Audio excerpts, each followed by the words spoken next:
بالله السميع العليم من الشيطان اللعين الرجيم. بسم الله الرحمن الرحيم.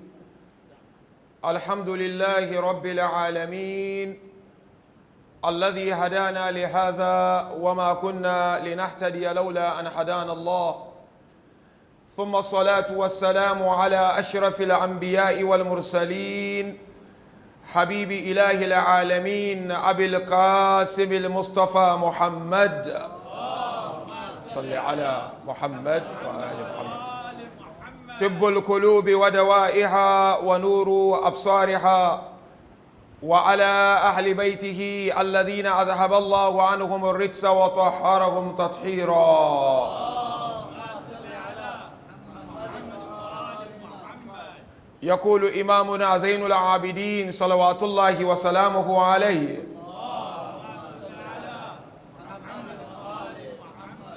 تسلك بي مسالك الهالك وتجعلني عندك أهون هالك. Once again, we thank Almighty Allah Tabaraka wa Ta'ala for gracing us with this wonderful opportunity in this beautiful and holy month of Ramadan to continue seeking nearness of our beloved merciful Creator. We pray that Allah Azza wa Jal, the way He made it easy for us in the past few nights of the holy month of Ramadan and days to fast, may He continue to make it easy for us in the rest of the days and nights of the holy month of Ramadan. Mu'mineen and mu'minat, last night we began our discussion by looking at the first line of this beautiful munajat, Munajatu Shakin. The munajat we inherited from our beloved fourth Imam. And the summary of last night's discussion was about Nafsul Ammara and what makes Nafs Al-Ammara. And as we mentioned, the reason as to why Nafs can become Ammara is called Tughyan or Tamarrud.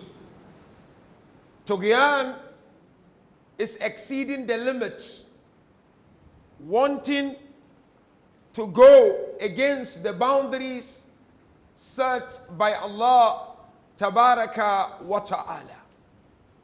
We then went ahead to look at some of the features of this sick soul, which always makes things difficult for us on our way to Allah Tabaraka wa Ta'ala. And at the end, I encourage myself and encourage mu'mineen and mu'minat to try as much as we can, regardless of our circumstances, to take care of our souls. Because that is a department which is of great importance within our existence. When we get that department right, be rest assured, my dear brothers and sisters, all other departments of our lives, we will get it right. Let us continue from where we left off last night. And as usual, I seek your indulgence humbly, my dear brothers and my dear sisters. The line I would like to explain tonight is a very short line and it will appear on the screen again. تسلك بي مسالك الهالك وتجعلني عندك أهون هالك. Now if you look at this line, it looks very simple, but it is rich in substance. And that is the substance I would like to draw my attention and your attentions too. First, let's look at the translation of this beautiful line. And thereafter, we will go into the commentary in trying to unlock the secrets of this line. Let's all look at the line. Imam Zain al-Abidin complaining to Allah Tabaraka wa Ta'ala of this soul. And he described the features of this soul. This line is one of the features or the property of the sick soul. The sick soul which is affected by Tughyan. It takes me on the road leading to disasters. What are these disasters? We will discuss tonight, inshallah. It makes me to be of the ones heading to the path of destruction. What is this destruction? And why our beloved Imam, alayhi salam, uses disaster and destruction? Kindly pay attention, my dear brothers and sisters. We have this sick soul. And the cause of this sick soul, as we mentioned, is Tughyan. Tughyan simply means to exceed the limits. You don't want any boundary. You just want to be the way you want to be. Now question. What causes Tughyan to our souls? Before we come to this line, we need to know what makes our soul stubborn. What makes our soul just wanting what he wants or it wants without being told what to do? There are three main reasons as to why soul will be affected by Tughyan. And once soul is affected by Tughyan, then be rest assured that soul will be Ammara. And when the soul becomes Ammara, one will not enjoy the taste of ibadah. One will not enjoy the taste of worship. Ibadah will become boring. Salat will become boring. Recitation of the Holy Quran will become boring. Majlis will become boring. Look at the sequence. Tughyan gives birth to Ammara. But there are three causes of Tughyan. The first major cause of Tughyan is du'aful irada. Having weak will. You know, willpower is of great importance. And when we talk of a willpower, we're talking of a discipline. Anyone who lacks discipline has weak will. And having a weak will ensure that we are affected by Tughyan. And this Tughyan will lead our soul to becoming Nafsul Ammara. We all need, and I'll give you practical tips, inshallah, on how to develop your willpower. Because when you have a willpower, you will be able to say to yourself, no. When you have a willpower and your soul sees something which is not accepted by Allah, you are able to say to yourself, no. I'm not going there. No, I'm not doing it. Not this time. No more. But when I don't have strong will, you become vulnerable. Everything, you fall for it. Your friends come, They convince you, you go and do it. You regret, the next time they come to you, you go again for it. But when you have a quwwatul irada, strong will, nothing will come your way. Now question. What are the factors in our lives that ensure that our will is weak? The first one, ruhul ya'isa, giving up quickly. Anyone who gives up quickly will have a weak will. You become vulnerable. You fall for things easily. There are people in life, small things they give up. They try something new. They're looking for result overnight. When they do not get the result overnight, they give up. They start business. 1 month, nothing. 2 months, nothing.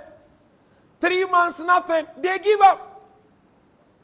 A young boy or a young girl undertake university course. At the end of the first year, gives up. You've got a mu'min who starts Salatul Layl. Within few days, give up. Ruhul Ya'isa. Giving up destroys willpower. Second factor of weakening our willpower is what scholars call kathratu tashkik. You doubt everything. You want to give meanings to everything. Somebody is busy with his life and you are busy giving meanings to what the person is doing. So sometimes, don't be surprised when you are not disciplined. It's because you do not bother and concern about your own business, but you are concerned about others' business. And the Holy Prophet of Islam says, min husni islamil mar'i tarkuhu ma la ya'ni. He said, the perfection and the goodness of the Islam of everyone is to stay away from what does not concern you. So giving meanings to people's action and doubting what people do destroys willpower. That's number 2. Number 3, factor that weakens our willpower is ar-rukud. What is rukud? Waste of time. We mentioned this before. You're sitting somewhere, not doing something productive. What people say today, let's kill time. The most expensive thing in life is time. Can I tell you something? When someone gives you your time, kiss the hand of that person. Money, very easy to give. When someone gives you his or her time, appreciate that person. So waste of time destroys willpower. And the last factor that destroys willpower is being too negative. There are people, they are too negative. Everything, no, it will not work out. Don't even try. You come to them, no, I'm thinking of doing something. No, forget it. It's not going to work out. Don't even waste your time. This is a failure right from the beginning. Don't worry.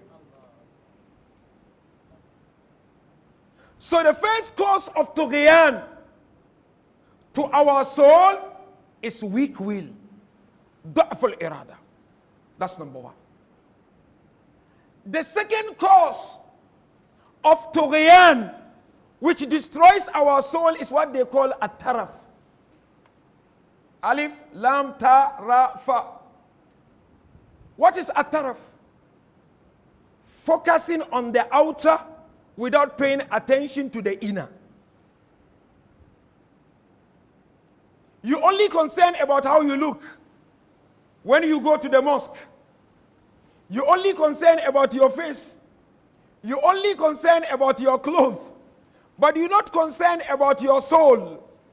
Anyone who pays attention to his or her outer look at the expense of his inner chamber, then you will be affected by the sickness of Tughyan.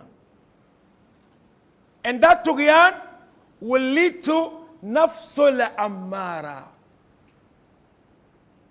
The third cause of Tughyan to our soul is bad friends and bad company. Kindly pay attention to this, especially the youth amongst us. You are who you are because of your friends. Your friend can make you or break you. A friend can make you love Allah or hate Allah. A friend can bring you to majlis or take you away from majlis. A friend can make you end up smoking drugs and drinking. A friend can easily lead you to a lawful life.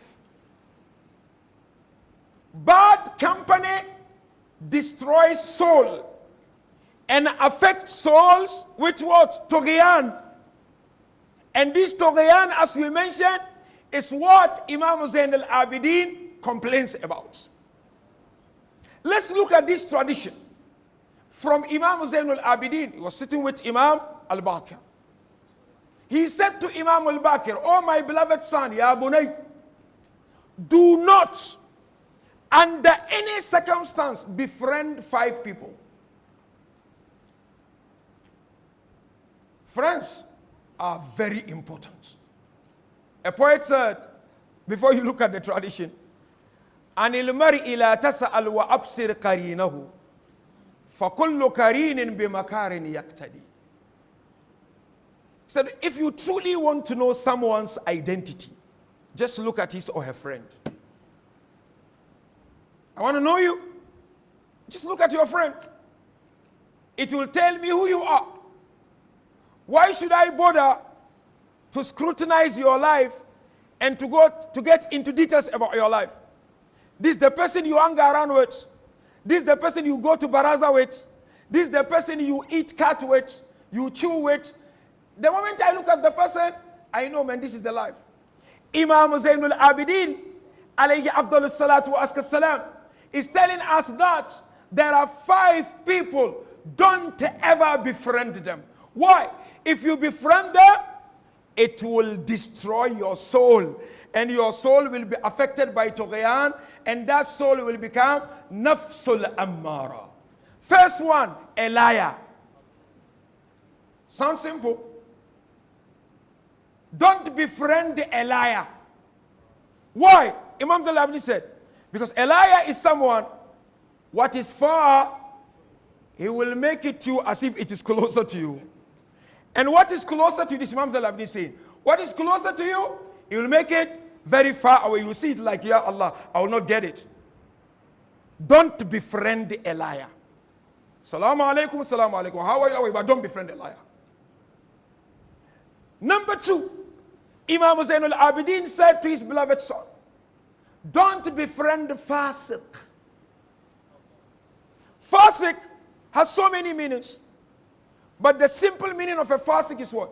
Someone who, when he commits wrongs, is proud of doing it. He goes about telling people of his wrongdoings.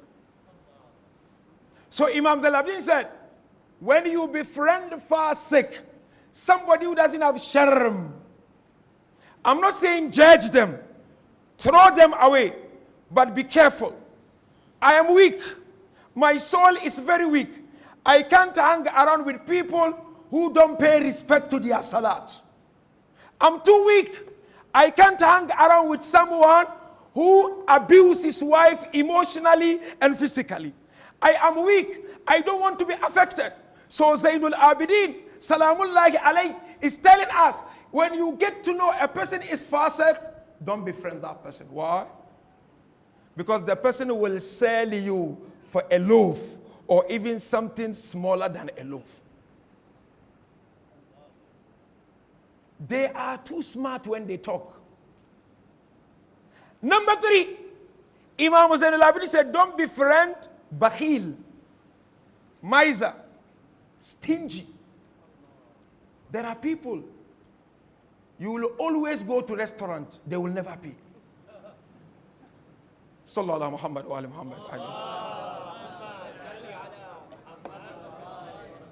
But they will choose the restaurant to go. Barabar. Sawa, Muse. They will choose the restaurant. Miser, stingy. There are people, I've seen it, this is my experience. When it comes to community work, they talk than any other person. But when it comes to donation, you look left, right, Safa and Marwa, they disappear. Bakhil is fitna. Sayyidul Sajidin is telling us, don't befriend bakhil. Because when you befriend bakhil, what happens? He will deny you what will benefit you. He will deny you. The 4th one is very tricky. Imam said, don't befriend fool. Ahlul Bayt, mashallah. Here, what do we mean by fool here? We're not talking of somebody who is examined, physically challenged. No. Imam says, when you befriend fool, he will try to benefit you, but in trying to do so, he's harming you more.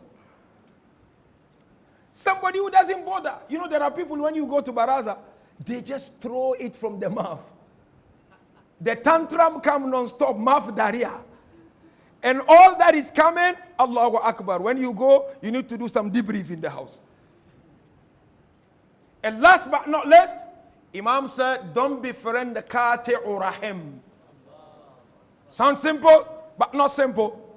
Don't befriend someone who sever family relationship. Why? Because وَجَدْتُهُ مَلْعُونًا فِي كِتَابِ اللَّهِ. Imam said, I found someone who sever family ties cursed in the book of Allah.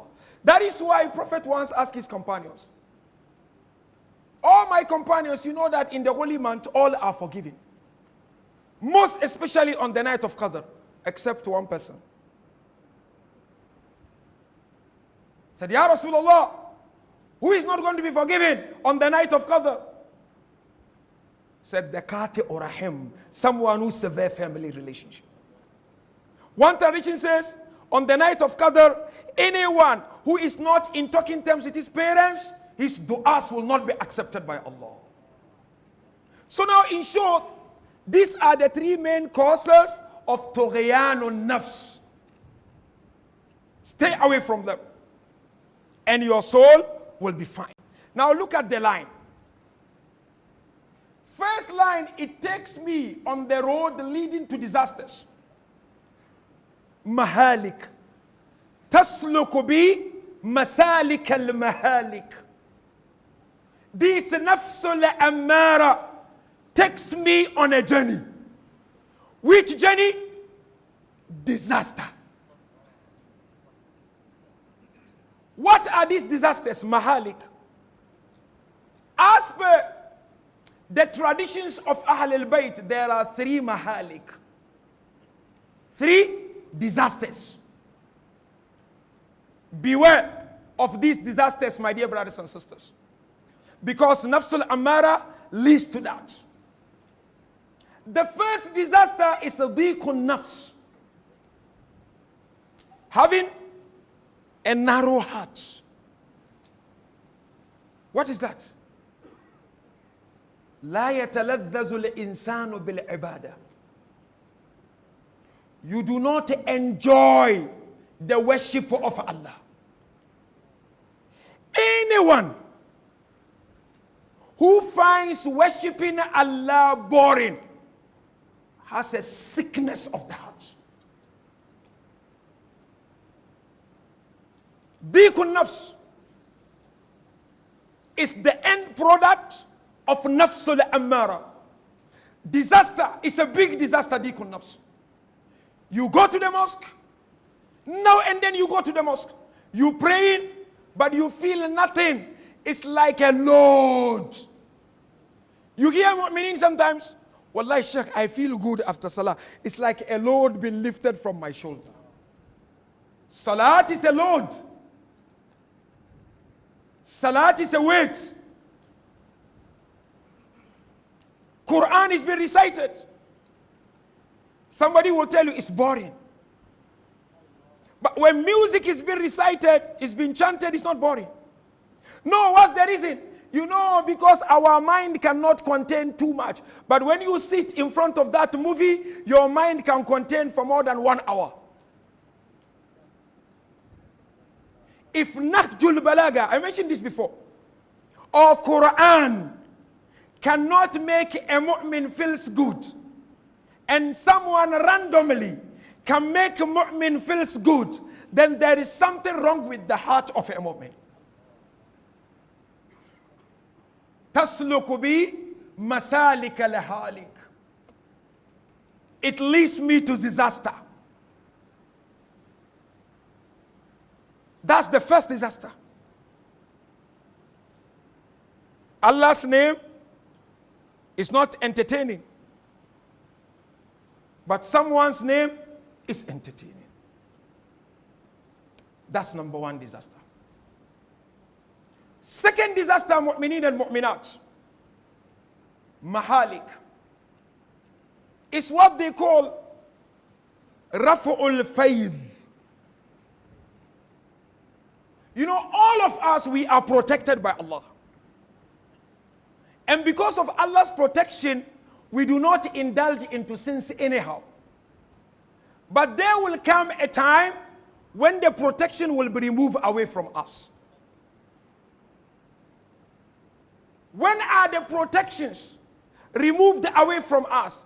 When we insist on sinning.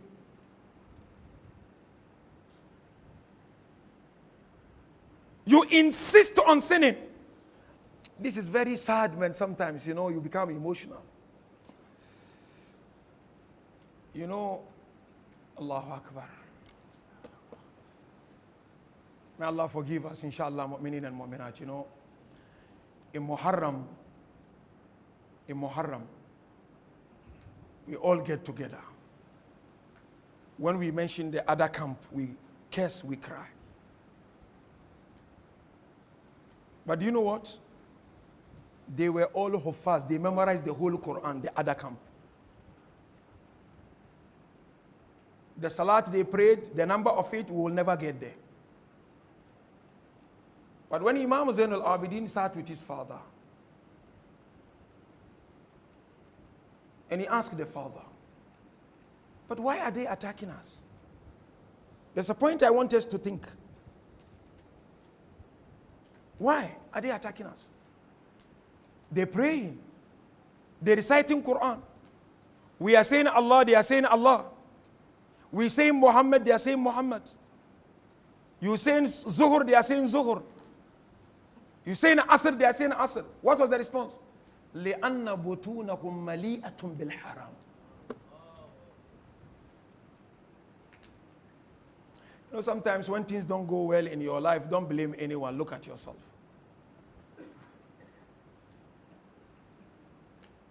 Quran is being recited. People are sitting outside shouting. Allah is being called. People don't care. So this mahalik disaster is what? When you insist on not respecting and obeying Allah, the protection is removed from you. And when the protection is removed from you, you commit and you justify. How many people you hear him say, why everything haram in Islam? But when the constitution of my country say haram, no one question. Islam is cheap, isn't it? It's cheap. When something in your country's and my country's constitution don't make sense, nobody says no. Humanity, my akal, this. But the moment a marja or a maulana gives something, no, you are making it too hard for us.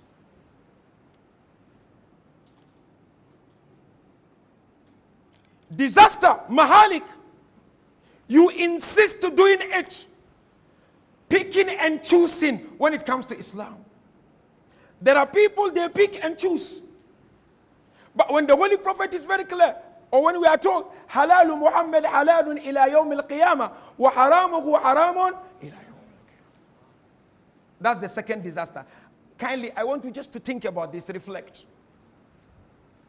The last but not least disaster. Punishment. I know we don't want to hear punishment. Because what you hear always, they said, member is only Jahannam, Jahannam, Jahannam. You know, every place I go, when you have sessions, the first thing is what? Member has been always Jahannam. They never tell us about Allah's love. But the reality is, Allah is love and Allah is severe in punishment. Quran says, you know me. Wallahu azizun zuntiqam. Chapter Al Imran says Allah is severe in punishment. Now the third disaster is punishment. Imam alayhi salatu wasalam is telling us, if we do not take care of nafs al-ammara, disaster will come into our lives. Last disaster is punishment. Which punishment? Barzakh. Qiyamah's punishment is easier than barzakh. It's mahalik. When you read the traditions of Ahlul Bayt, they give adhab of barzakh as one of the examples of the disasters referred to by Imam Zainul Abidin alayhi salam. Because why the azab of barzakh is severe? Because you are alone in barzakh and qiyamah, may Allah forbid. May Allah forbid. When people of hell go to hell, they will be with others burning in hell. But in barzakh, whatever it is, you're going to be alone. That is why I leave you with this. Imam Zainul Abidin alayhi salam will always say, وَمَا لِي لَا أَبْقِي وَلَا أَدْرِي إِلَىٰ أَيْنَ مَصِيرِي. Why can't I cry? Why don't you allow me to cry? Let me cry because I do not know where am I going to end. He said, أَبْقِي لِخُرُوجِ نَفْسِي. Let him cry, Imam Zain al-Abidin. He said, I will cry when I remember that moment when the angel will come to remove my soul. Abaki lidiki lahdi. Let him cry, oh people, because I know when I'm buried, my grave will be too narrow. Abaki lisu'al iyaya munkar wa nakira. Let him cry because I know munkar wa nakir will come to me. Look at last line. Look at the last line. I want you just to look at the last line. I'm done. It makes me to be of the ones heading to the path of the destruction. Meaning what? Say two people. Person A, person B. Person A and B, they made mistakes equally. But person A sort of regrets. But person B, no. They wrong you. But this A, say, okay, I'm sorry. But B, he doesn't care. What will be your relationship to both of them? What will be your Muki? What will be your relationship to them? A will be better. So this last line, Imam is trying to say, when you insist committing, then remember, it is easy for Allah to put you into destruction. Don't insist. My young brothers, my dear youth, you've got the chance to bring Allah to your life. Work on your souls. I know dunya, you are doing well. Your educations, you are trying. Your business not going well, you have sleepless night. I want you to start having sleepless night when it comes to working on your souls. If you go for dunya, you get only dunya.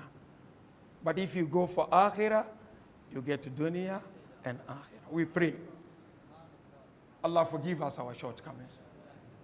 Allah tabaraka wa ta'ala accept our humble effort in this month. We pray to Allah that our marhumin, He forgives them and grant them Jannat al-Firdaus. Those who are not well, may Allah tabarak wa ta'ala cure them with His cure. Wa akhir da'wana anil hamdulillahi rabbil alameen. Wa sallallahu ala Muhammadin wa alihi at-tahirin. Salli ala Muhammad.